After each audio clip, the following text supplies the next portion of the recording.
शहंशाह के विलेन जेके वर्मा का वो आलीशान सच, अमरीश पुरी के सफेद बालों ने कैसे पैदा किया था रूह कंपाने वाला खौफ। साल 1988 में जब निर्देशक टीनू आनंद ने अमिताभ बच्चन के साथ महागाठा शहंशाह की तैयारी शुरू की, तो उनके सामने सबसे बड़ा सवाल विलेन का था। वे जानते थे कि लोहे का हाथ और भारी चमड़े की जैकेट पहने शहंशाह जैसे फौलादी सुपरहीरो के सामने कोई साधारण गुंडा टिक नहीं सकता था। उस किरदार को पर्दे पर बराबरी की टक्कर देने के लिए अमरीश पुरी को चुना गया और उनके किरदार जेके वर्मा, जेके का लुक पूरी तरह से अलग गढ़ा गया। उस दौर के पारंपरिक मैली धोती या बीहड़ वाले डाकुओं के चलन को तोड़ते हुए जेके को एक बेहद रईस, स्टाइलिश और इंटरनेशनल स्मगलर का रूप दिया गया। अमरीश पुरी के चेहरे पर वो खास सफेद बाल, आंखों पर चढ़ा अनोखे डिजाइन का चश्मा और बदन पर कड़क मखमली सूट ने उनके पूरे व्यक्तित्व में आग लगा दी थी। उनके बोलने का अंदाज चिल्लाने वाला नहीं, बल्कि बेहद शांत, धीमा और रूह को कंपा देने वाली ठंडी क्रूरता से भरा हुआ था। जब वे अपने आलीशान बंगले के सोफे पर बैठकर हाथ में सिगार थामे बिना पलक झपकाए आदेश देते थे, तो अच्छे अच्छों के पसीने छूट जाते थे। उनकी आंखों की वो पत्थराई और बेरहम नजरें किसी भी डायलॉग से ज्यादा गहरी और जानलेवा खामोशी बयां करती थीं।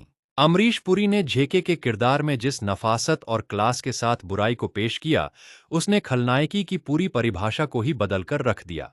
जब जब पर्दे पर शहंशाह का वो लोहे का हाथ और जेके की वो ठंडी मुस्कान आमने सामने टकराए, सिनेमा हॉल में सन्नाटा खींच जाता था। सिनेमा घरों के विशाल पर्दे पर जब यह टक्कर रिलीज हुई, तो दर्शकों ने सिर्फ हीरो ही नहीं, बल्कि उस खूंखार विलेन की मौजूदगी पर भी जमकर तालियां बजाईं।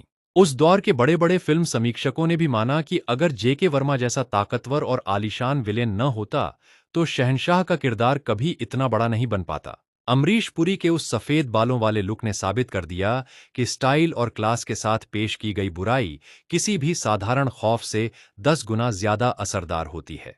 पर्दे के पीछे की यह रचनात्मक सोच बताती है कि जब एक मंझा हुआ कलाकार अपने किरदार के लुक और बॉडी लैंग्वेज में डूब जाता है, तो इतिहास रचा जाता है।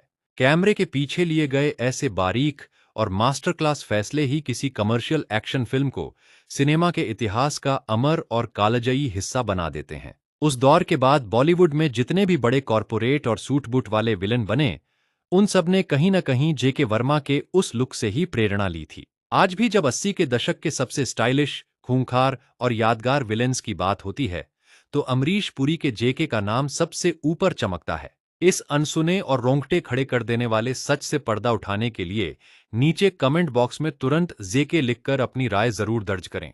आगे की ऐसी ही अंदरूनी, रोमांचक और अनदेखी दास्तानों से लगातार जुड़े रहने के